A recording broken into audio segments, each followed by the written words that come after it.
Good evening, everyone. My name is John Johnson. I'm the principal of Yelm High School. And I want to welcome you to our presentation this evening called Success in Virtual Learning, Yelm High School. This past week, administrators, counselors, and teachers gathered to um, come together to prepare a presentation to support families, not only parents, but also students as well. And so our focus this evening will be, we'll have several factors to it. And I want to go ahead and work through our agenda and give you some information. Before I get started, I do want to introduce Laura Conklin, who is one of our assistant principals. She is in charge of ninth grade. Zach Suderman, he's on the far left, or excuse me, far right. He's in charge of sophomores. Allie Jacobson is in charge of our 11th grade, and in the picture, she's on the far left there. And myself, John Johnson, principal in charge of 12th graders at Yelm High School. Our counselors who will be presenting a good chunk of tonight's presentation, Sarah Williams is in the middle of the picture that you see. Is in charge of ninth grade. And then we have our 10th through 12th grade counselors. Hannah Middlebrook is the redhead in the red shirt next to Sarah.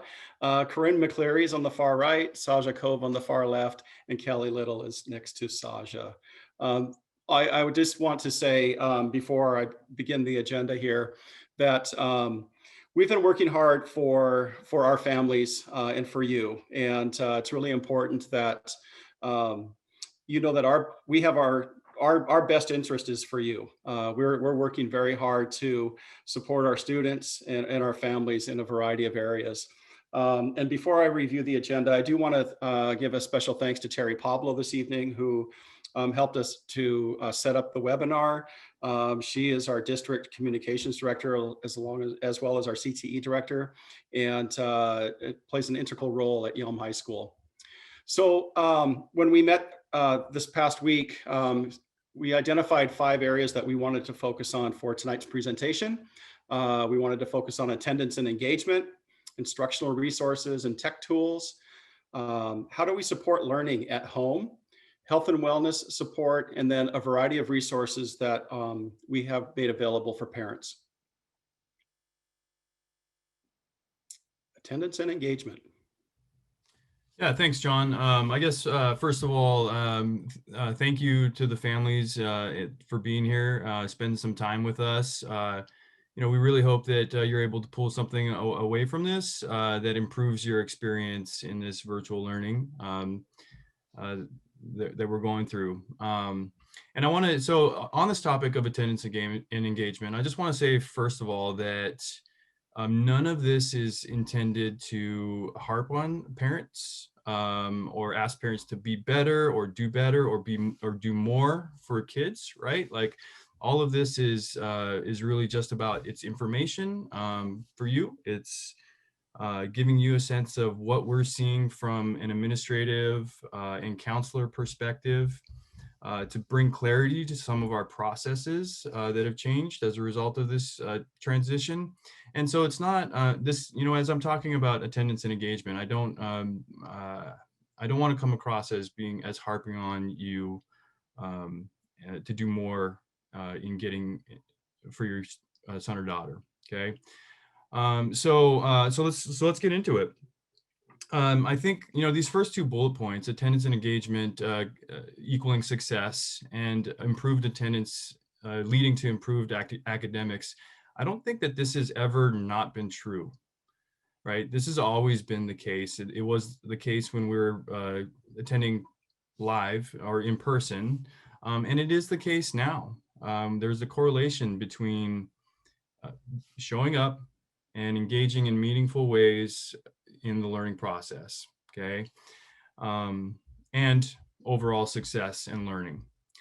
But the 2 things, attendance and engagement in this environment, have changed, okay? Like, it's different. And I want to start by just kind of outlining our attendance process that has evolved as we've encountered barriers and tried to take our guidance from OSPI and operationalize it in attendance And so let me just start with that, right? Our uniform process that we're asking all teachers to run through as it pertains to counting your son or daughter as present.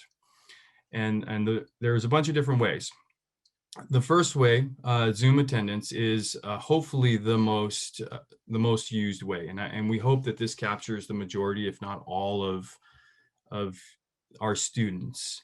And so, if your son or daughter signs on, gets into and is goes into a Zoom classroom, that automatically counts as present for that class period. Okay.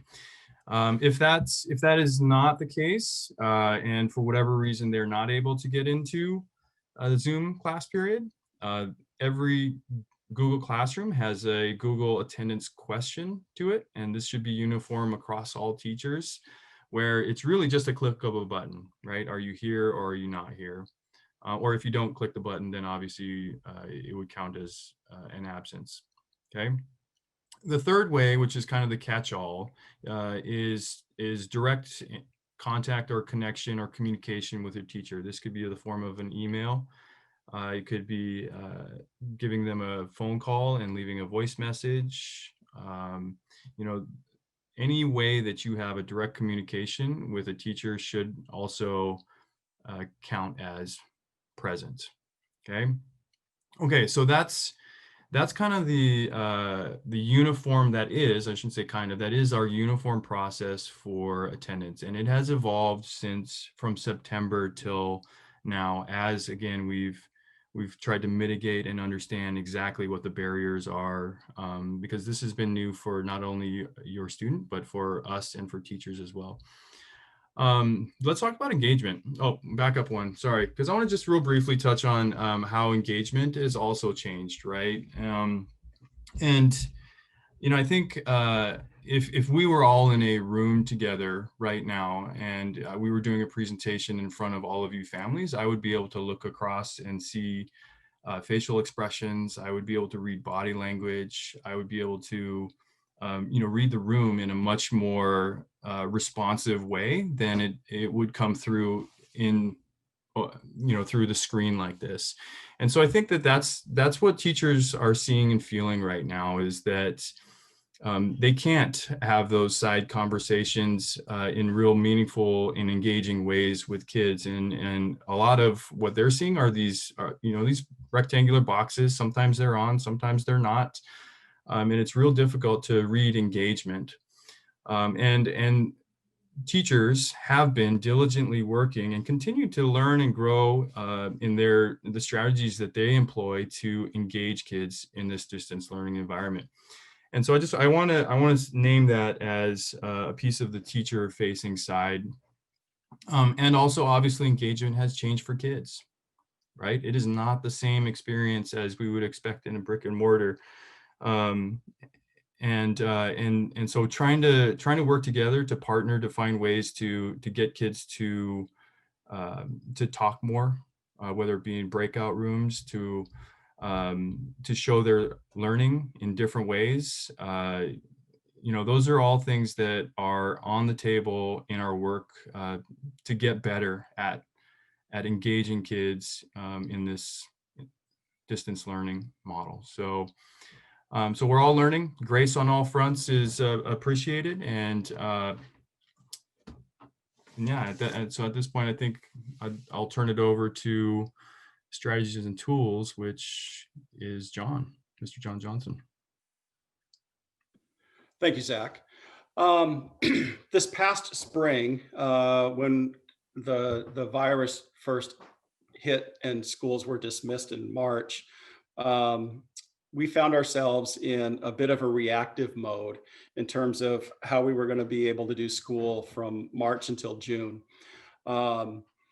We know that in a lot of cases that didn't satisfy our needs. And so our district was proactive in becoming a district that provided what we call the Core Four.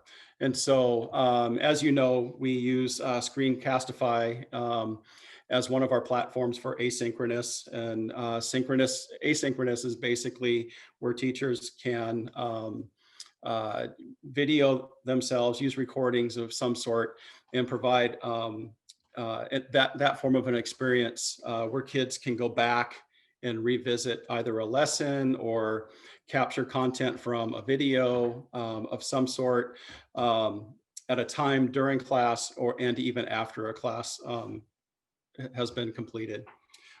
Synchronous is, as you know, it's happening in real time. For those of you who are in attendance tonight, this would be synchronous. For those that watch this presentation later, as we're recording it, that would be considered asynchronous.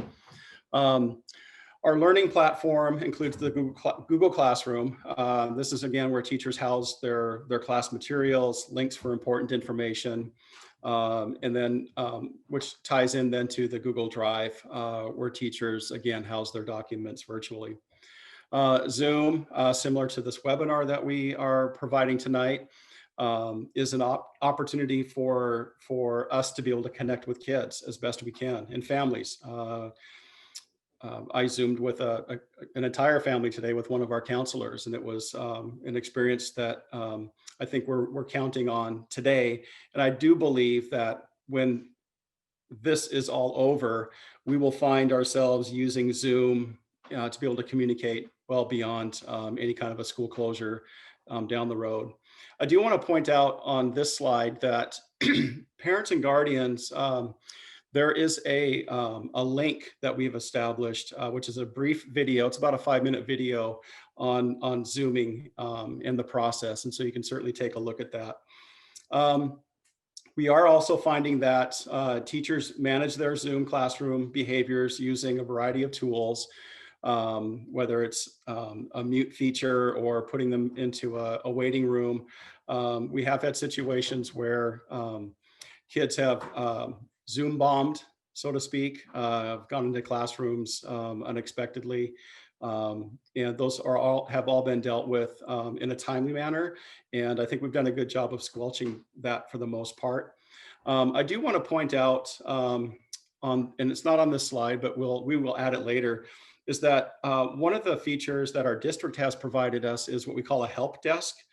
And if any one of these 4 features that you see on this screen do not work for you, whether it's poor connection or password to get into even Skyward, connect with the help desk. And how you can get access to the help desk is fairly simple. Going to our district or school website, we do have a link for parents in the process to follow for that.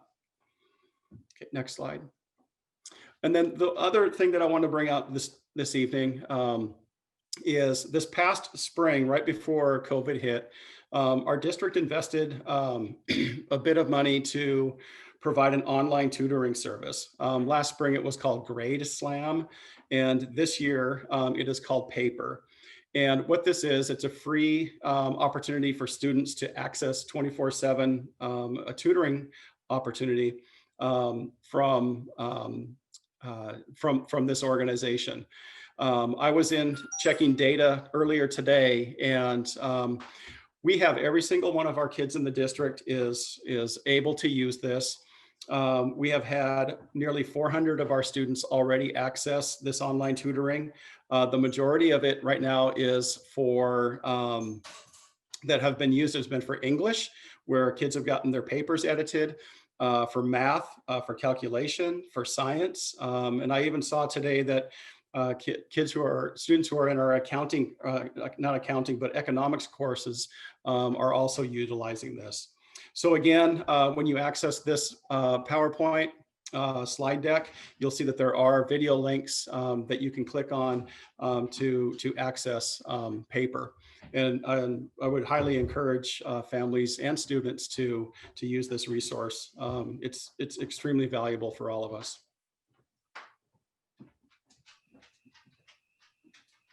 Great, thank you, John. I would like to spend a few minutes just going over Google Classroom with you. Some of you are familiar with it, some of you are not, but I just want to point out some really good tools for you to use when you're speaking with your student on accessing Google Classroom. And I encourage you to also ask them to show you what they're doing in their Google Classrooms, so you can also see what teachers are doing and uploading, so you can be familiar with it and support your student as well. So when they go into the Google Classroom, they'll see their home screen. And in the home screen are all 6 of their classes, as well as their tornado time. And that is where it's all housed. Now, when they click into one of their classrooms off onto the left-hand side, they will see a calendar where all their assignments is placed for them, so they can keep organization and know when there's deadlines and different assignments due. And then towards the bottom of that drop-down menu, there is also a to-do list. So for those who like to have to-do lists, there is one right there for you. And then when they are in the class, the first thing that they'll see is the stream. So in the stream is where the teachers put in all the assignments, or all the announcements and information that they want for their students. So at the top would be the most recent announcement or most recent information. And in the sample that you see here, the drawing teacher put the announcement for today's event in there, so students can have access to that. At the top of the Google Classroom, next to the stream, is also the classwork. In the classwork, that's where all the information is housed for their class assignments. Some teachers organize it by units, some organize it by day of the week. So students want to be real familiar with how their teachers are organizing it. Most of them is very streamlined, so it's not very difficult to figure out. When you click on that dates assignment, most teachers have really detailed information of what it is that they're supposed to be doing, with deadlines and other information, along with uploaded any materials that they're needing to use for the assignment. And earlier, John explained that one of the tools that our teachers are using is Screencastify, and that is where they're recording their lessons. And teachers will put that along with the assignment. So when they see the instructions, they also see the materials that they can download, as well as the video. So all of that is there for them. Something that's really unique is if the student still has questions about the assignment, they can, right there in the assignment, message their teacher privately asking for some more support, and the teacher can respond there as well. Now, if you would like to know what assignments are due or when they are due or what is expected, reach out to the teachers and they can also add you to the information. So you can get email either daily or weekly, however it is that you would like to receive that information. If you would like to look at this some more, you can also go to Yelm Community's website. Under Safe Start Schools, you can go down to Tools and see some videos and more information on how to access and see Google Classroom, as well as other tools that we are using. So that is it on the Google Classroom. And I encourage you to, again, ask your students to see their Google Classroom and kind of see what there is to do, what they're learning, what it is that they have to do on certain dates. So I encourage you to be a part of that process. Great. Thank you so much, Allie. I just wanted to share with you that I have a 14-year-old ninth grade student. And so a lot of this technology is kind of new to many of us, and it can be really, really confusing. And so I'm just going to really take a couple minutes to talk about the old school way of connecting. If you're really struggling with what to do and your student is floundering in a class, really the best thing to do is reach out to the teacher. So we just really want to encourage that. And one of the best ways to do that is to access teacher hours. In all of the Google Classrooms, there is a posted time for when teachers are available to receive questions, phone calls, and that can be pertain to the class. It could pertain to accessing. It could be about all sorts of things. So reaching out to those office hours, emailing teachers, and also what we're finding is many teachers are staying on for Zooms, or they're at the very least available towards the end of class. For most teachers, they present for the first 50 minutes to an hour, and that leaves quite a bit of extra time to be there as a support to students. And finally, and I'm not going to spend a lot of time on this because Zach is going to, but Wednesdays are a great time to access teachers during drop-in times. And so you're going to see this reminder Wednesday a couple times on the slides because it is so important for students. And I think the biggest thing is in this webinar and as we are supporting students and teachers and parents and really any family members, we're just trying to develop skills, advocacy skills for our students so that they can be as successful as possible. So encourage your student to access teachers as frequently as possible when questions arise. Thank you. Thanks, Laura. Let's just bring a little bit more clarity to our process on Wednesdays. And I want to start by saying that, or dispelling the notion that somehow Wednesdays are a day off for both students and teachers, right? It's really a day, well, number one, attendance is tracked, okay? And so since there's no in-class live Zoom session aside from office hours that you see here that all teachers should be holding during those designated times. Students are, the expectation is that they log into Google Classroom, take attendance through the attendance question, which I referenced earlier, and dig into whatever asynchronous video or class assignments or materials that teachers upload into Google Classroom for that day, okay? It's yes, and absolutely to reiterate what Wednesdays are about, in addition to their work in Google Classroom, it's an opportunity to connect with teachers around things that, questions they have, nuts and bolts items. Lots of emailing happens on Wednesdays. And so it is a school day, period.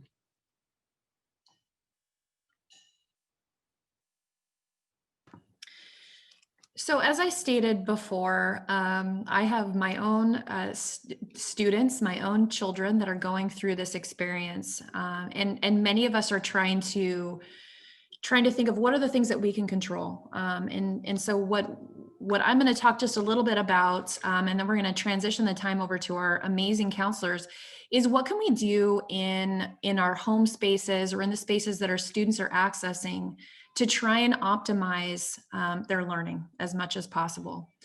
And so one of the ways that we can do that is by creating a learning space. Now, I'm crossing my fingers that my 2-year-old doesn't come in and jump on my lap. So I know that sometimes there are things in our environment that we cannot control. And sometimes there are. And so one of the great things that we can try and do is to create a learning space for our students. And so if you can keep your student away from distractions when possible, headphones can cut out noise, and maybe even having a separate location for a cell phone. I know sometimes when I'm on Zoom calls or in the classroom, if I have my cell phone, I'm much more tempted to maybe scroll to something that might not allow me to really focus on what's going on.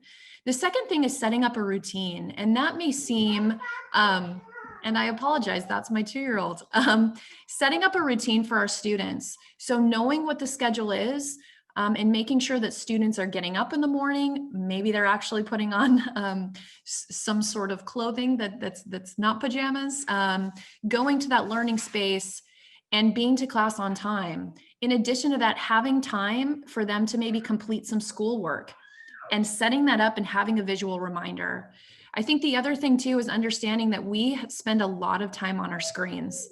I think sometimes we don't pay attention to the amount of hours that we spend just looking at screens.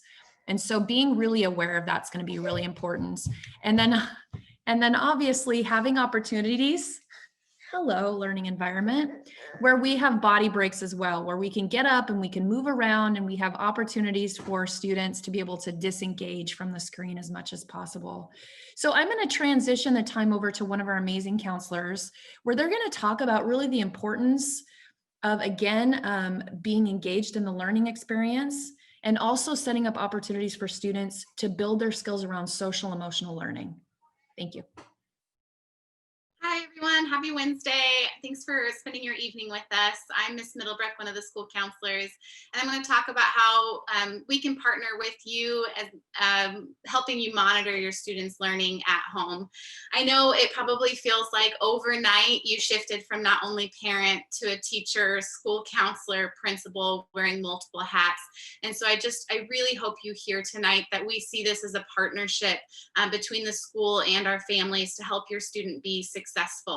I think kids are craving that sense of structure and monitoring, actually. And so I don't think these conversations and the bullet points I'll go over in just a second have to be a disciplinary or kind of a tough conversation, but students are really actually seeking these types of things out. And they're reeling, like everything shifted and changed on them unexpectedly. And so they're needing help to put their feet back on the ground and looking to the adults in their lives for that sense of stability. And so we hope to just kind of talk about, like, here's some real, like a toolkit to walk away with tonight, but also some of that social emotional support as well. So first, with that daily and weekly monitoring, I see this as an opportunity to connect with your teenager. That might be the naiveness of me having little ones, and you're like, she clearly doesn't know the difficulty of a teenager. But this is an opportunity for you to connect with your teenager about not just the things that are coming up in the assignments and tasks that need to be completed, but also what are they learning about? How is their week going?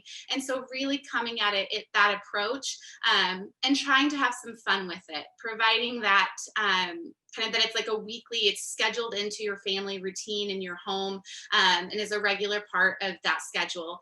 And so one of the things that's important about the consistency of having it like every Sunday, your family knows you're going to sit down with a big bowl of popcorn and you're going to look at the week ahead and figure out what assignments or tests are coming up. For the student, that provides consistency and allows them to feel like they can come prepared to that conversation. And then again, it provides that structure and stability in this life that feels a little bit crazy right now. And then I would really encourage, you know your student best. They might need that daily check-in with you, but I would encourage trying out first, giving a couple of days. So maybe checking back in with them on Thursday about how did the week go? What do we need to finish up before tomorrow, Friday, and the weekend? To give them some ownership of their education and some autonomy of their learning right now. And so using kind of that set structure, the schedule where the kids really know that's going to be a consistent part of their routine. Things you can talk about during those conversations. What are, the number of assignments that have been that are going to be completed that week. So create a checklist of tasks to be completed for the week and determine what's left to be completed at the end of the week. Make this a part of the routine, and just really letting that be a consistent conversation piece. Take time also, like intentional time, to talk about what's working and what's not working. The most cliche 2020 statement this year is these are unprecedented times, but they are. And that means we're going to fail. We are going to mess up as teachers, as counselors, as a high school, as parents, as children. We're not going to do this right because we don't know what we're doing. So give yourselves grace and learn from those mistakes and come back at it for the new week with new strategies and skills. So make sure in that conversation, you're also checking for student understanding. 4 ways that you can do that. And again, these are just some quick examples, but is reflection. And so ask your child to reflect on their day, and try to avoid those yes/no questions. Try to avoid just how was your day or your week, but instead really getting at like having them explore and reflect. So examples, what was the best part of your day? Is there a frustrating moment or struggle that you'd like to share with me? Is there a specific lesson or idea that you just can't let go of that you learned today or this week? What are you most proud of? Did you learn anything new today? What did you spend most of your time doing in class? What questions did you ask of your teachers today? Say it out loud. It can be helpful as they learn new material to talk it out loud with a person in the same room as them. And that's really hard to do now that we're in this virtual environment. And so the verbal processing that they had found with a peer or teacher, it just looks different. And so you can be that adult for them, allow them to verbally process, you know, the things that they've learned. It helps them grasp new terms that they might be trying to practice, the language associated with those new topics, and help them just feel more confident with that subject that they're processing. Brain dump. This could be something they do every day or at the end of the week. Technically, they could do this in a Google document or Microsoft Word. I would really encourage the student to walk away from the computer and take a hard piece of paper, pen and paper, and just write down everything that they learned, things that are lingering in their brain that they're still trying to kind of figure out, questions they might have. And then they can see on a piece of paper maybe that there's a gap in their learning. And so it allows them to go to their teacher and on those Wednesday drop-in hours, or with that second hour where their teacher's available, and they can go with specific questions of, I'm struggling in this area. It also allows them to see that they are learning. It looks and feels different in this environment, but they are learning, and they can see that on that piece of paper with the brain dump. And then allow them to be the teacher.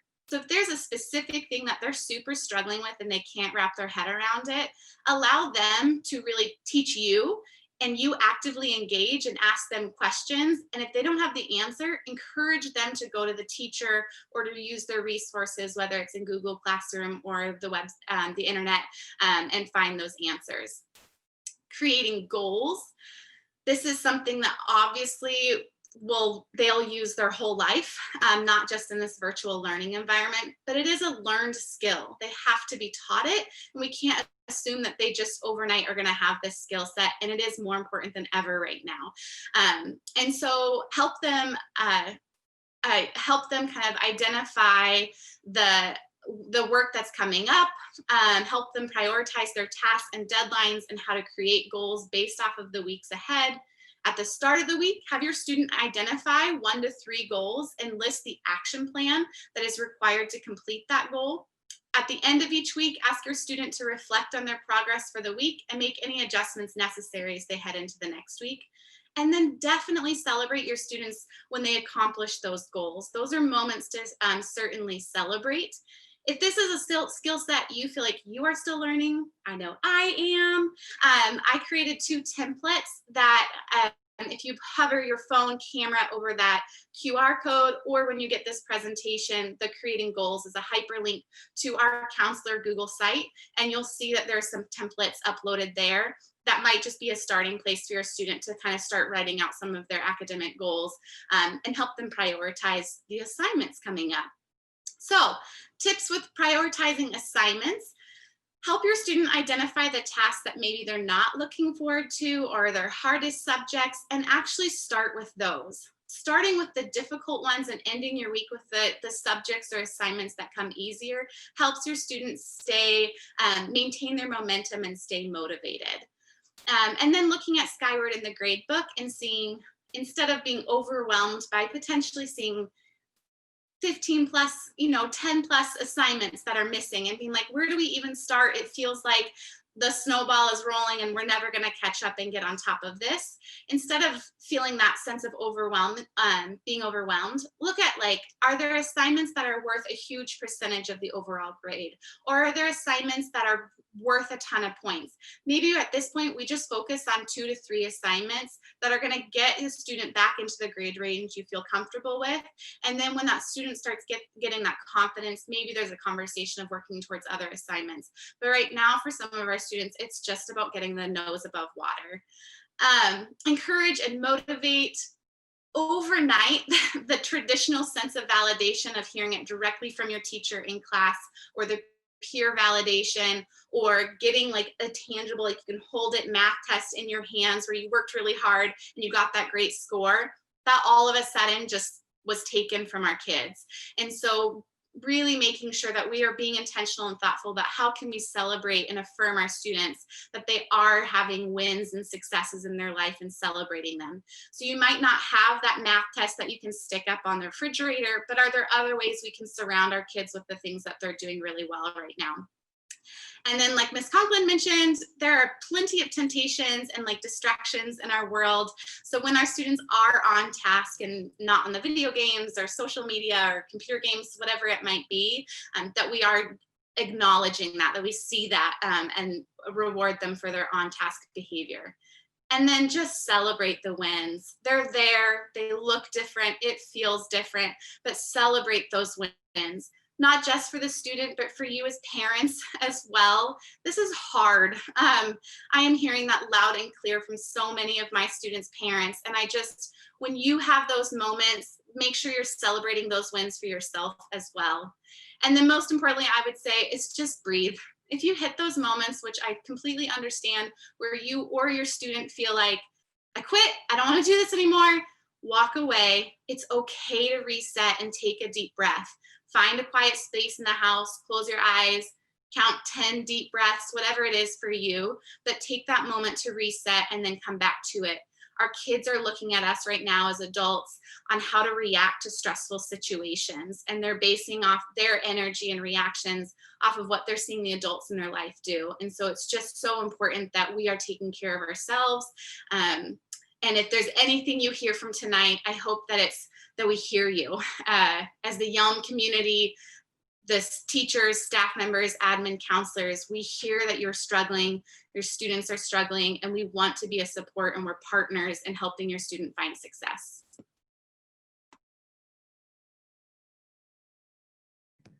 All right, I'm Sadja Cove, and I'm one of our 10th through 12th grade counselors. I work with students with the last names L through RI.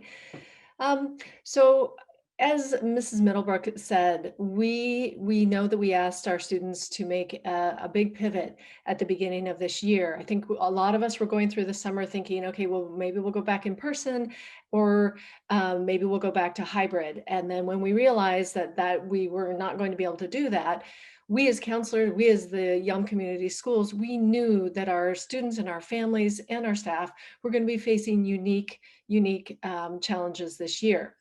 So every year, the young high school counselors give our students what's called a needs assessment. And this year we added a couple components to it. But we sent a needs assessment out to our whole student body at the beginning of September. And the intention was to measure students' concerns in the areas of personal or social, emotional, academic, career, and college, and then also to find out what our students' immediate needs were due to COVID. We had 978 students reply to our needs assessment, which is 59% of our student body.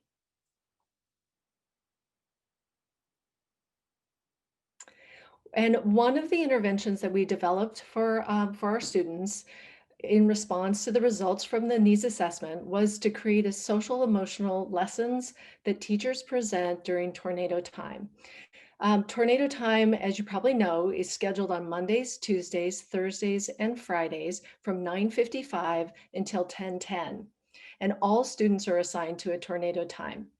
Some of the lesson topics that we've covered this year are welcome back, building relationships.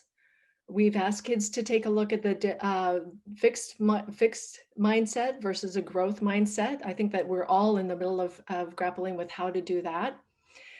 We've talked about mindfulness and coping with stress, having patience and perseverance, keeping the end in mind. And then also to be versus to do lists.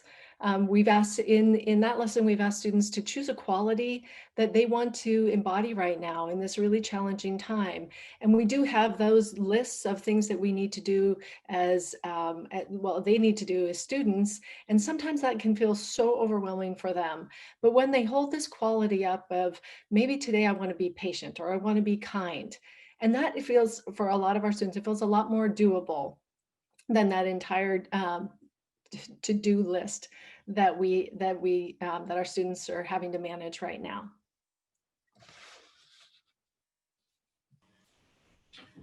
I am Miss Little. I'm one of the counselors 10th through 12th grade, and I work with students RO through Z. Not only has virtual learning changed for students in the classroom and for teachers in the classroom, but it's also changed how we're able to do things for our students in the counseling department. So we wanted to share with families how we've reached out to our students and let them know how that they can connect with us. One thing we're providing for our students is lunch virtual hangouts. So for ninth grade students, they can sign up to participate with Ms. Williams through the class of 2024 Google Classroom. For 10th through 12th grade, students can join the lunch hangout Zoom links that we have posted in the YHS Counseling Google site. And we did email that site and information to all of our students so that they have access to it. We also have different counseling office hours where students can drop in. It's every Wednesday from 9 to 10:30. And that link is also found on the the Google site and the class of 2024 Google Classroom. We do have these specific counseling hours for students, but that doesn't mean that's the only way they can connect with us. They're free to email us anytime. We can set up phone conferences, different Zooms, but these are just consistent times that we have available for our students. We, within the next couple weeks, over November through December, all the counselors will be doing one-on-one check-ins with all of our students. So by the end of December, each student at Yelm High School should have a one-on-one check-in with their counselor. We also have the opportunity to provide our students with different clinical counseling referrals. Ms. Williams is going to get a little bit deeper into that, what that looks like, but that is also something we are providing for our students. During this time, of course, it's important that our students are engaged in academics and participating, but it's also important that they are taking the opportunity to be participate in different clubs, activities, extracurricular activities. During this time, a lot of our clubs and our activities are still meeting virtually. So this is a big list of all the clubs that are still meeting. Some of them are connected directly to a specific class. For example, sports medicine. Students who are in the sports medicine class have the opportunity to also be part of the club, but that's not necessarily true for all of these. For example, we have American Sign Language Club, which is awesome. We're not able to offer that as a class, so it's great that we have the opportunity for students to join the club if they're interested in ASL. This is a quick list for our families, but if any students or families are interested in more information about how a student can become a part of one of these clubs, please reach out to your counselor. We'll let you know exactly what you need to do to sign up. It's important to have that opportunity to meet with other students and be a part of something other than just academics. Thank you, Ms. Little.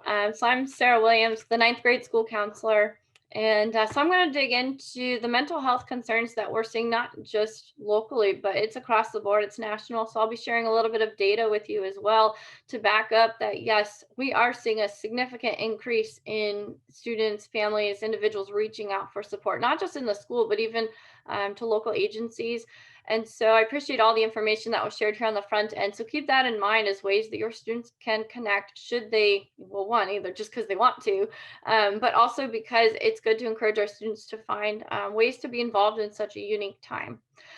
So with our mental health concerns, the Centers for Disease Control released that between the months of April and June of 2020, compared to the months of April to June in 2019. So in this year, self-reporting for anxiety has more than tripled for nearly every age group across the board. And then depression rates for self-reporting have quadrupled. So it's pretty significant what has happened. And so some people have sought help during that time, and some people are doing much better, but others are still struggling. And also mental health concerns come and go with time. And so it's for some people, it came in April, but others and our students now realizing, oh, I've been doing virtual learning a lot longer. Some students are now starting to react to that more, realizing it wasn't as temporary as maybe we all originally thought and had hoped. So some signs to look out for. I know oftentimes a lot of families think, well, this won't be my student. But just in case, it's still good to know, or even if maybe you as a parent have another friend saying, hey, my students kind of, things don't seem like them. These are just some things to keep in mind. From the Child Mind Institute, you can find them, I believe it's that child, I have it written down over here. So childmind.org. I'll be referencing them just a little bit, but they're sharing, here's some signs of depression that you might want to notice in your student potentially, and if it's persisting for more than 2 weeks.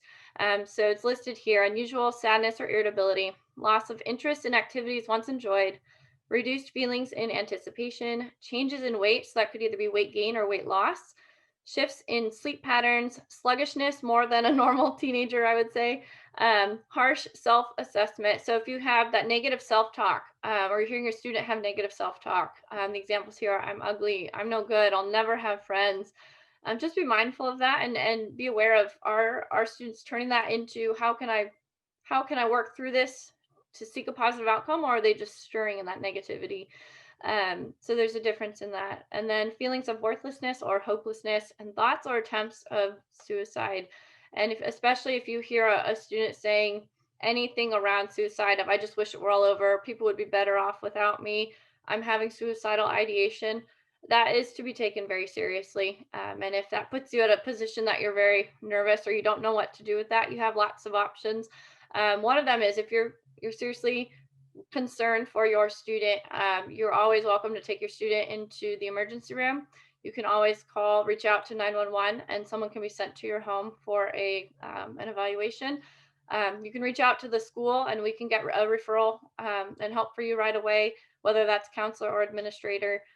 So there's definitely different ways to reach out and get help immediately if you are significantly concerned about your student and expressions of suicide or suicidal ideation.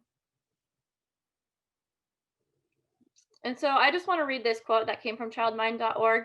And so what you as a parent can do, especially if you feel like your student is struggling, or they haven't opened up to you recently, or maybe they haven't opened up at all, but you're just genuinely wanting to know, how are you doing? And I know Miss Middlebrook touched on this a little bit ago, but I really liked this, so I'm just going to read it. Is that they said to make time to sit down and explore how your student is doing. They may need a little prompting. With so much going on in the world, older kids might worry that their feelings aren't important, and younger kids might not have the words to explain what they're feeling. Find a time, and if possible, a place where you aren't likely to be interrupted. If you get in the habit of checking in with your student, and they know they'll be listened to without judgment, they're more likely to let you know what's going on. And I think that's so important, that as parents and guardians and caretakers, you are the rock that our students are seeing on a day-to-day basis. They're getting into their Zooms. They're seeing teachers anywhere between 30 minutes to about an hour and a half a day, and so per class. But you are, and I'm hoping you're seeing them more than 30 minutes a day. And so you're that stronghold that's there for them. And so, and it just says a lot for those of you who are taking time to either be live in this meeting, or to take the time to watch the recorded session. And so I just hope that you're just hearing us when we say, we know you are putting in so much time and effort to support your kids, and it means so much to them, even if they don't always show it. You are a stronghold for them. And so just keep being there, keep letting them know you care, and keep making that safe space for them to share things with you. And it can be the good too. It's not always the negative. They want to rejoice with you in their highs and talk about the hardships of their lows. So next slide, please. So mental health concerns also, for what parents can do.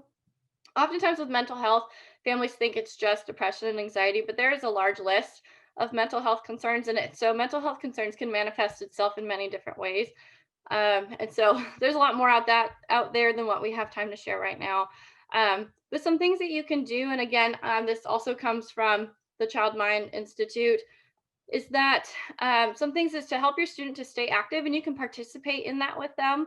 And so that can be something they enjoy. It doesn't necessarily have to be physical exercise or an intense workout. Staying active is just some type of movement that they're taking their mind off of just sitting and not doing much in one spot. So getting students up and moving. So keeping a sense of perspective. So with that is being mindful of the situation we're in, and trying to help model students to not over exaggerate, or and I talked about the super negative, this will never get better, things like that. Trying to keep a sense of perspective and positivity that yes, it can get better and it will get better.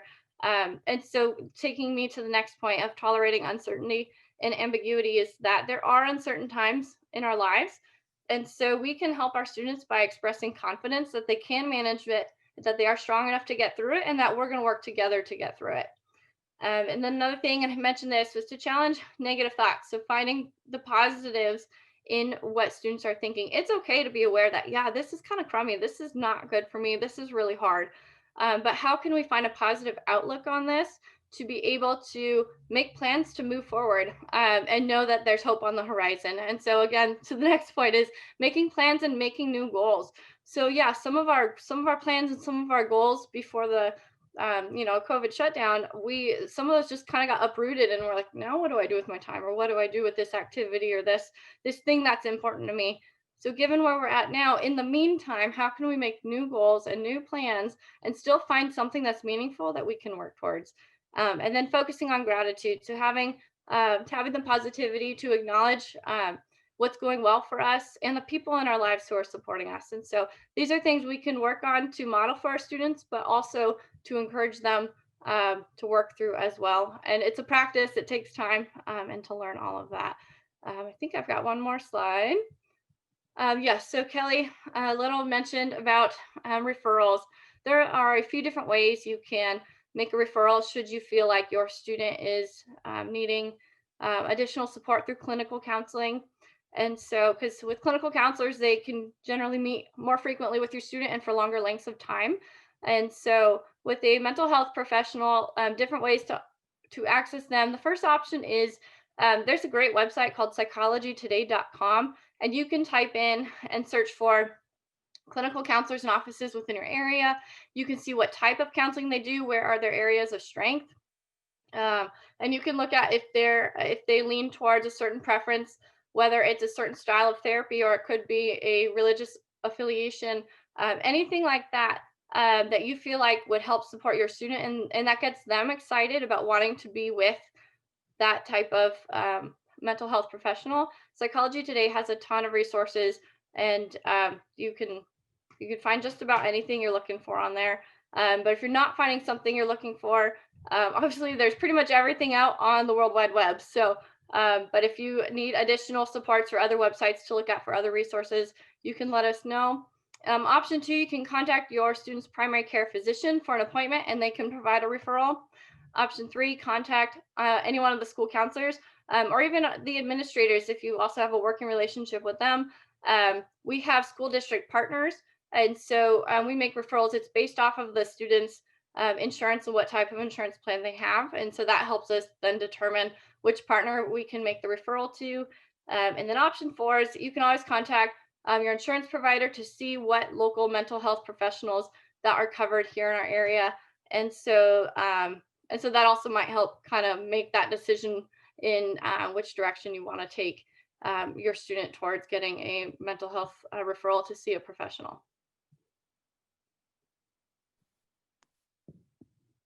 All right, I'm going to briefly go over some of the resources that we have at Yelm High School. Ms. Mathis works in our College and Career Center and is a great resource right now for 9th through 12th grade students. She's hosting virtual college and military visits still from all over the region and nationally. She can support your students with the post-high school planning and research, and then financial aid and scholarships, which a quick plug, we actually have a financial aid completion night tomorrow at 5 p.m. As a virtual option as well. And then she's also well connected to all of the different volunteer opportunities here in our community.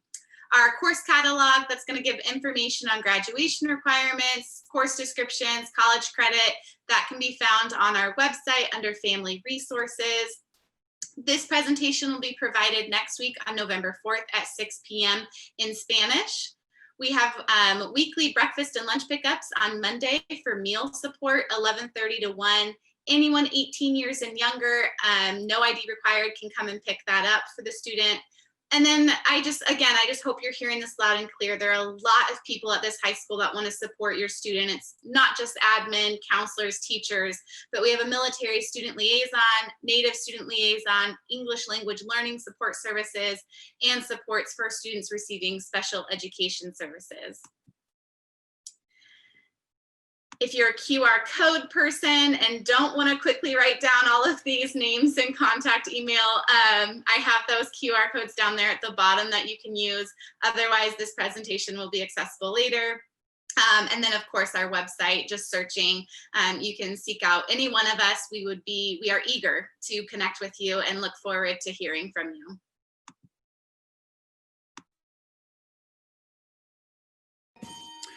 Okay, thank you all very much. This presentation took some time and effort to put together, and I just cannot thank our team enough. I also want to thank our participants for just all the work that you've done for our kids and our families. You know, the homeschool connection between YHS and the community needs to be strong, and it needs to be even stronger at this time.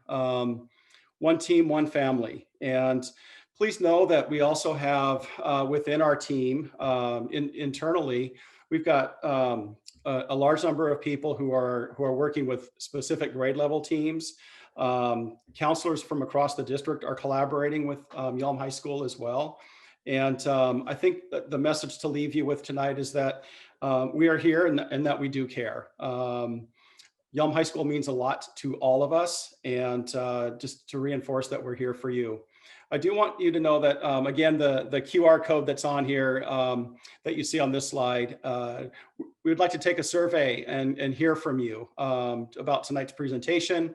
If you need to talk to somebody specifically, any one of us or another staff member, please know that we're here for you. So that will also be helpful for us when we put out a frequently asked questions document later in the next couple of weeks. So through perseverance, patience, and grace, we will get through this. We have hope, and we also have a lot of love and care for Yelm High School and the community of Yelm. So thank you very much for attending this evening.